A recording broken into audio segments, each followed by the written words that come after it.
Hello everybody, welcome to your EFL Championship hot takes for round 34. Do we now have a 3-horse race for the top two after a bad week for Sunderland? Do we know anything more about the race for 5th or 6th other than it's still absurd and it continues to be absurd? And did a couple of teams down at the bottom of the table put themselves into touching distance of safety? Let's discuss all of those things. Please, guys, get in those comments, especially if you were at an EFL game yesterday, Friday, or today. Now, I was out late working, but we've delayed today to take in the Watford-Luton game, which has literally just finished. But we'll get to that, because as always, we're going to talk about the top four. Don't get triggered by that order. Obviously, those two there haven't played yet. We have a rather important game tomorrow night between Sheffield United and Leeds. But on Friday night,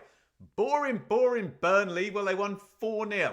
So maybe people can park that accusation for at least a week. So Burnley did what they needed to do ahead of the big crunch match tomorrow. And obviously, before that, it's been pretty much a perfect weekend for Burnley because Sunderland behind them have already lost, as we'll go on to discuss. And the clean sheet run continues. But by God, now Burnley have been incredible defensively, but there's a couple of bad misses by Sheffield Wednesday at 0-0 as well in that game. Before, Burnley rather ruthlessly, with 4 shots on target, won the game 4-0. But man, that's the deal. Play those penalty boxes, and particularly the defensive penalty box. Nobody plays that in English football better than Burnley at the moment. So yeah, 12 clean sheets in a row. Marcus Edwards looking good.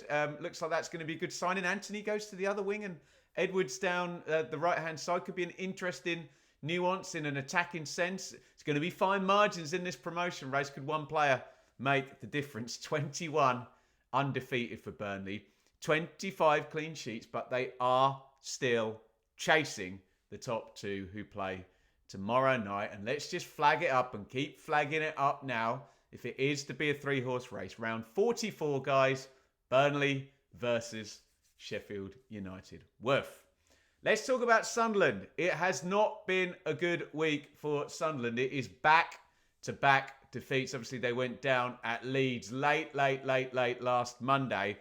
And now, and they're not the first team to do this, they've lost at home to Hull, whose last 2 wins have come away at Sheffield United and away at Sunderland. How about that? And they're still down there in the bottom 5. So fair play, Hull.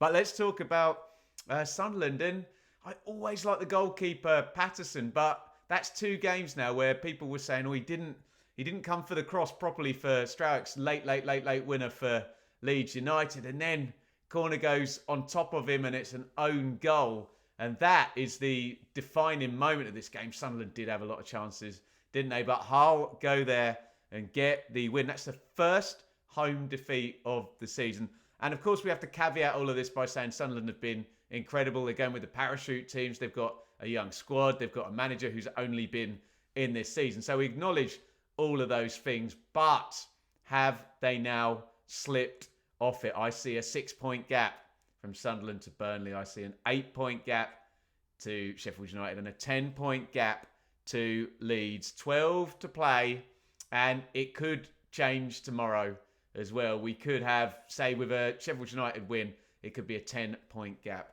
to the top 2.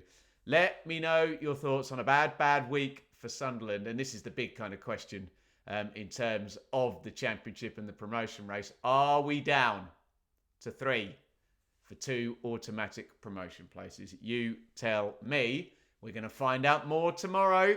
It's Sheffield United versus Leeds. Absolutely brilliant game. Not many head-to-heads left. I think, actually, I mentioned probably the only one. Someone fact-checked me in the comments on that with Burnley and Sheffield United. But we're ticking them all off. They can be key. And, well, could go either way. This one, if Leeds win, 7 points gap down to 3rd place. Be a statement win as well to go to Bramall Lane and get the job done. Sheffield United win, they will go top of the table. And then there would just be a 4-point gap. That's wrong. A 5-point gap, excuse me, between Sheffield United Leeds, and then Burnley in third. And it would all be very, very tight. I suppose if you're a Burnley fan, you want the draw. The draw is not a disaster, I don't think, for either side, but they're both going to want to take this one, aren't they? It does tick off that head-to-head, though, doesn't it? And you can go and maybe secure your promotion. As the Leeds fans will attest to, I think Daniel Farke mentioned this in his press conference, it's not always what does he call them? The spotlight games with his beautiful German accent that make the difference, because Leeds won all the spotlight games last year, but it was against the other teams where promotion was ultimately decided. So there you go. We shall see. I will be live tomorrow for a watch-along. Come and join us for a massive, massive, massive championship promotion head-to-head tomorrow. Right. Let's talk about this ridiculous playoff race. Sorry, this happened last week, didn't it? I had to press that button like that. And the narrative from me has been that it's just weird, this playoff race. We've got this 11-point gap now. We've got not a lot of consistency, apart from maybe Coventry, who have done a very inconsistent season because they've been extremely bad and now they're extremely good. But it's looking like a low tide. It's looking like a potential low total. And it's looking like anyone who goes and wins. I would normally say like 8 wins in 11. Go on a mad run. But it might not be that. It might be 7 or 6 wins from 11. Or well, we've got 12 games left. So I just always like that number, 8 wins from 11. Let's talk about West Brom. It's one of those games where you look at it and the numbers say they're dominated. They won 2-0 against Oxford, but they scored in 90 plus 11 with the Oxford keeper up trying to equalise. Who said John Swift couldn't run as well? Big counter-attack there. And they get the win. So it's the first win in 4 for West Brom. They've taken back 5th. There's so many buts in this playoff chase. Only 4 wins in 12. And West Brom are terrible on the road, aren't they? There's a few teams. We talk about Bristol City, the same thing there. Their away run now, West Brom, goes Leeds, Burnley, Norwich, Bristol City and Coventry. So 2 teams playing for automatic promotion and 3 playoff kind of head-to-head. So let's be fair. If West Brom don't pick up away from home, which means they're going to lose those games, then that's going to make a big dent in staying in 5th position. So just need a bit more consistency. But do they? Because nobody's very consistent, except Coventry City, who have won for the 7th time in 8 games. Now, this is a playoff-looking run to get in there, isn't it? They are on fire. Obviously, the narrative has been that for whatever reason, Mark Robins couldn't, keep Coventry moving as well as he'd done for years and years and years. And we've discussed that at length. But in comes Frank Lampard with a very, very nice squad. And by the way, you start to look at this now. Grimes is in the team. That was kind of a big January signing, wasn't it? Sheaf, back off the bench. Mason Clark, he's back fit as well. It feels like things are trending up and peaking at a very, very nice time for Coventry. And I think Preston's a bogey team for Coventry. Coventry fans will tell me in the comments. So they'll be pleased to win that one if you believe in the bogey man. And bogey teams, they beat Preston 2-1 yesterday. And they're by far the most convincing of the teams in the race for 5th and 6th. And the next 3 are against bottom 7 sides, which includes, interestingly enough, Stoke and Mark Robins. Let me know in the comments, do you expect to see Coventry in that top 6? They are 1 point off the top 6 and are by far the most consistent team in the race for 5th and 6th. Obviously, they'll come up potentially against a very consistent team in 3rd or 4th, but you just got to get in there first, and that's where we are. Coventry on great form. On Friday night, it was Bristol City 2, Borough 1, and like West Brom, we can say a lot of the same things for Bristol City, where they're kind of inconsistent, but they're really, really good at home, but they're not really very good away. But they've got a comeback win here. Earthy, nice strikers. That strikers love this type of double where both the goals are just about good movement and nicking in there and pinching a goal after Conway did that thing that ex-players always do and go back and score on their return. So they come from behind, 2 points off the top 6, and it is 7 wins in 9 at home in the EFL. But wait for it, no wins in 9 away from home. So as much as the Bristol City fans are going to be excited about where they are, and we're 12 games out and they're 2 points off the top 6. And, you know, you're 2 games away from Wembley and then you're 1 game away from the Premier League. But you've got to go away from home in the playoffs, haven't you? And you've got to play on a neutral ground as well. You can't win the playoffs just based on what you can do at Ashton Gate. So, you know, I think all the Bristol City fans are going to want to see something coming away from home. And it isn't quite happening yet. Some big home games, though. I've got it noted down here. Norwich, Watford and West Brom all go to Ashton Gate. So 3 playoff heads at home, head-to-head, where Bristol City would indeed very, very much want them. We've got to quickly talk about Borough. 5 defeats in a row in the EFL. 7 in 8 in all comps. Pressure on Michael Carrick. Sam Parkin said his magic number, or his tragic number, when you lose those 6 games in a row, whoever you are, whatever level you're playing at, whatever division, whatever time of the season, you got bother. And he's 1 game away, Carrick. Who they got next? Middlesbrough. Stoke. Oh, gnarly. So yeah, word for Middlesbrough as well, who are in horrible form. We've got to continue talking about playoffs because we've got another 3 winners and it has just wrapped up. So forgive me, all I particularly know, I've seen the goals and I've seen the scoreline and I've seen the impact and I kind of know the narrative of Watford to Luton. Neil, I haven't heard any press conferences or any reaction to that yet. But it's back-to-back wins for Watford after winning 1 in 10. So that should calm things down. I think both the goals came in the first half. There's a penalty and Chakvetadze slides one across for Kayembe to put in. That's great news for Tom Cleverley because with that 1 win in 10, it had, as it always does at Watford, it started the discussion of, well, they'll be replacing Tom Cleverley in the dugout there. Look, are Watford a consistent side? No, not at all. But this is the conversation we're having. Are they capable of making up 3 points across 12 games between now and the end of the season to make the top 6? Yeah. It's not impossible to say that. Do I think they're going to do it? No, probably not. But they've got a big win. And, of course, it's a big Derby win over Luton Town. And that leaves Luton, amazingly, year 1 parachute team, Luton, marooned at the bottom. They were in the Premier League last season. Are we looking at a rare, Sunderland were the last one, double relegation? Ouch. Let's move on to Norwich.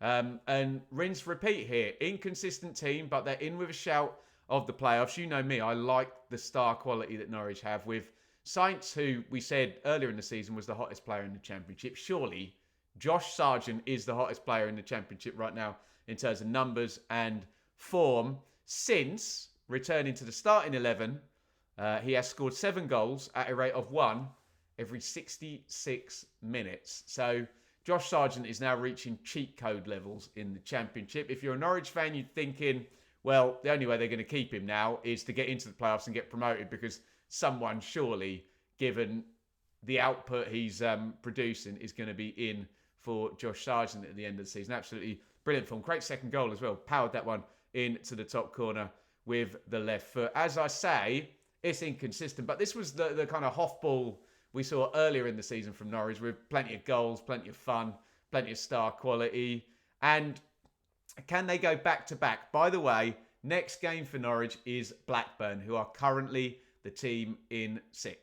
So if Norwich win that game, there's a lot of traffic, but I can say for a fact, if Norwich win that game, they will be 1 point behind the team currently in 6th, who probably won't be the team currently in 6th if Norwich do win that game, but you take my point. And if they've got Sargent, who, well, you tell me in the comments, is he the hottest player in the division at the moment? If you've got the hottest player in the division, you got a chance, haven't you? Finally, have Millwall got a chance? Derby 0, Millwall 1. I mean, there's a lot of traffic now. We talk about 11th place. It's another 2 points down as well. They are 6 points off the playoffs, but they've won a fair few games. This was the first win in 4, like Norwich for Millwall. It might be more significant for Derby, but Alex Neil's going to want that Millwall team at least in the top half and hopefully pushing to keep that season alive as long as possible. And as I say, it's a silly conversation. We've had Sheffield Wednesday in it. We've had Middlesbrough in it. QPR in it. They're above all 3 of those teams now. Millwall, a bit of a weird one. Coburn misses a penalty on 83, I think, and then scores the winner on 95. So they snatched the victory. And look, I'll hold fire on Millwall, but maybe couple more wins and we'll be talking about them. It is honestly anyone's game to get in the playoffs in 5th or 6th spot. Derby, no wins in 11. Both Sam and I thought John Eustace might get a bit of a bounce. I think he would have been happy with 0-0 and a clean sheet. But they conceded in the 95th minute, didn't they? Big problems for Derby. We'll talk about relegation right now, in fact. And the problems are compounded at Derby because, I said at the top of the video, have a couple of teams put statement kind of victories to take them to a points total where, and again, I know we did this last year where we said, oh, look, Plymouth, they got to 40 with 10 games left or something like that. And you're like, okay, they're safe. And it went down to the last day of the season. But there was a massive high tide and a lot of teams winning. I don't know whether that's going to happen. I've kind of thought for a while that the points were going in at the bottom of the table now because of the poor standard to get for 5th or 6th. The points have got to go somewhere into the table, haven't they? However, you are seeing a little bit of a gap now. If you take Plymouth in the bottom 3, you're then up 5 points to Stoke, who are 19th. And then, as we're about to talk about Swansea and Pompey, who are both 40 and 39. Let's talk about Swansea. And it's all about the no manager bounce this game. Swansea 3, Blackburn 0. Blackburn had the no manager bounce under David Lowe, going back to back after John Eustace walked out to take the Derby job and put himself significantly below Swansea in the table. Swansea, forgive me, who took Swansea? Iain, was it? Correct me in the comments. Can't quite remember. It's been a busy weekend, but great win for Swansea. They win this one 3-0. Always worry a little bit about what it says for the players and their relationship with the previous manager there, Luke Williams, when all of a sudden, you know, what was it? One win in 9 before this. So second win in 10, and all of a sudden they win 3-0. And I think for Swansea, the first job is just avert potential disaster. And we did say last week and in recent weeks, it would have taken something completely heinous for Swansea, like, you know, a couple of points across 9 games, you know, a couple of draws and 7 defeats to really put them in there. But they've got themselves a win here, which puts them to 40 points. And we do have that little gap where those bottom 3 have all played 34, and then the 3 above them have all played 33. And the projection at the moment for Plymouth is that they're going to land on, what have I got, 40.55. So if Plymouth play out their form for the first 34 games over the last 12 games, Swansea need 1 point in the last 12 games to get it done. What I'm saying is the way things are trending, teams around where Swansea are looking pretty safe. And that includes Pompey, and this is just outstanding. We've seen Oxford go on the mega run. They've dropped off a bit now, but Portsmouth have been on a really good run for a long time. Now, by the way, 8 wins in 10 at Fratton Park in the EFL for Portsmouth. That is outstanding, isn't it? From a team who've come up from League One, who are now the highest ranked League One alumni from last season, have just gone above Oxford. They beat QPR 2-1. We've said they've got quality in the front 4 positions with Lang and Ritchie and Bishop. And Murphy bends one in to break the deadlock in this game as well. You're winning home games. You've got quality up top. You're hard to play against. Sounds like a recipe for survival to me. And Pompey go to 39 points with 12 to go. Looking pretty safe to me. And with that draw between Cardiff and Plymouth down there and the games in hand, etc., you could get, and it's not great for the neutral if you want carnage there in the relegation race, you could get a gap open up, couldn't you, between the bottom 3. We had that in the season when, who was it? Derby, Peterborough and Barnsley, where it was all done with like games and games to go, wasn't it? Especially with the Derby points deduction there. It could be Derby again. And Luton just are not moving. We've had a spike from Plymouth, but they've now not won in 3 games. And yeah, it's significant. Hull able to pull out wins at Sheffield United and Sunderland now. Stoke are still in and around it, but again, they've had a couple of wins in the last 4. Pompey 3 in a row. Swansea going to 40 points now. Looks troublesome for the bottom 3. Yeah, go figure, Ben. Always looks troublesome if you're in the bottom 3 with 12 to go, but you know what I am saying. Get down there in the comments. Thanks for being patient this weekend. Like I say, I got back at 3 a.m. from work this morning, so we weren't going to go early. So I hope you're okay with waiting till the afternoon for the hot takes, and let me know on them. Is it now a 3-horse race for automatic promotion? Can you make head nor tail, other than saying Coventry are by far the most consistent, of a ridiculous playoff race that takes us from 51 points in 5th place to 44 points in 14th place? What are you going to do? Hey, 7 points down for 9-10 positions, isn't it? Is Josh Sargent the hottest player in the Championship? And are we going to get an awkward gap between 22nd and 21st to make the relegation battle a non-event? Let me know down there in the comments. We're going to be back for the watch along tomorrow, so no Sam Parkin until Tuesday. We want to see what happens, obviously, at Bramall Lane in the massive head-to-head tomorrow night. Get in the comments. Thank you for watching, and we will see you very soon.